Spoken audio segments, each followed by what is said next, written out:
What's going on, everybody? End of year 2019, year in review, and my pricing, how much I made and what I learned from it and all that good stuff. So let's get to it. So I'll just throw it out there. My gross for this year was $88,960. It was my gross. Now that seems a little low because it is. That I have a job that started in July, beginning of July. It's still not done yet, believe it or not, because of delays and insurance. So yeah, that job is well over 40 grand and I cannot invoice it because it's not completely done yet. So that'll be a nice perk next year as far as my numbers are concerned. I have collected some money on it. It's about 75% done, but for my QuickBooks, and the customer, they want it all done at one time as far as invoicing. So that's not hitting my books. That won't be until next year. So it is what it is. So I definitely made more money than I did my first year in business. This being my second full year in business. So I'm growing. Still a lot to learn, especially with this job. I have 3 open invoices for next year. So one being another large insurance job, which I will make different changes because I learned from my mistakes, and that's just basically it. There's not much else really to talk about as far as learning from your mistakes, right? Couple big purchases this year, which kind of knocked my my actual profit down. The truck, you guys probably noticed I have a new F-150. That is new this year. The trailer, I'll post a picture of what this trailer looked like starting in the start of January, so you can see, the time and money invested as far as materials.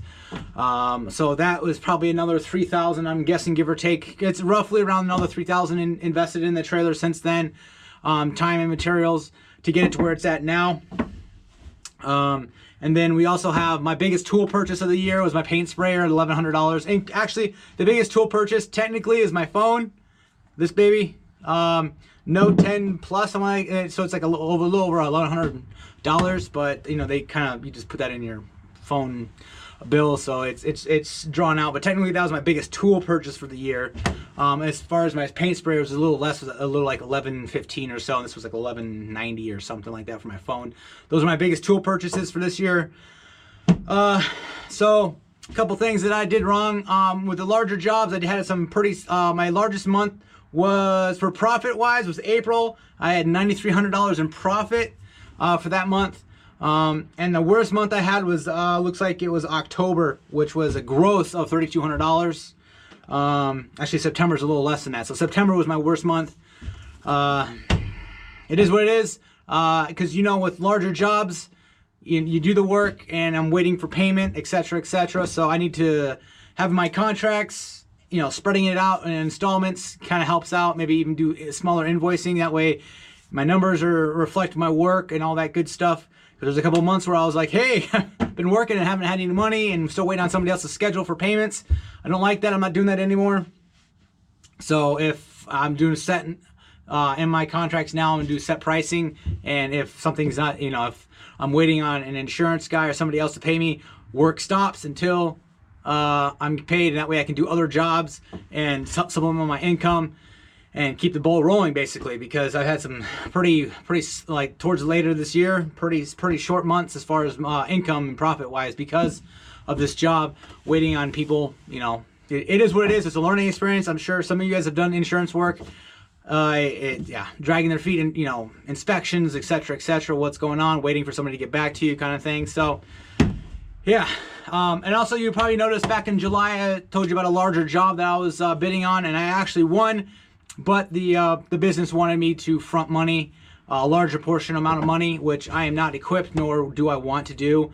Another thing like I'm doing right now, where they give me like a 30% up front, and then at the end of the job is when I get the rest of the 70%, which, a job that's $100,000, can't afford, nor do I want to front, $70,000 worth of materials, labor, and I'm not worried about not getting paid from them. It just I don't have the means to front $70,000 in materials and labor without some sort of loan, which I could get. But I really, I always tell you guys on this channel, don't finance your customers' projects. I'm sticking to it.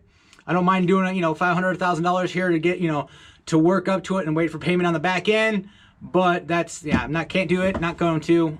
Maybe down the road, if I become some sort of builder or remodeler where I can, you know, I can afford to do that, and I can, you know, pay my crew, all that good stuff, definitely down the road. But right now, I'm small fries, man. I'm a one-man operation, so that's all I can measly this. I do have one more job for next week, which is probably another $300-400 in profit besides going back to my Oxford job. So that's, I mean, you can throw that in there as well too, but not really, no crazy amount. So a couple things. YouTube, I made $5,400, 54 and change off YouTube this year. I appreciate you guys watching the videos. That's Google AdSense. That's technically not YouTube. So I appreciate it. I think some, you know, my giveaways, you know, reflect that, and also it definitely helps out for that. Now that's, you know, that's all pre-tax, obviously. So you gotta take it with a grain of salt, but obviously it helps out, you know. So next year. All right, guys, that's all I have for you. Like and subscribe. I'll see you on the next video. Have a great 2019, what's left of it, and here's to a fantastic 2020.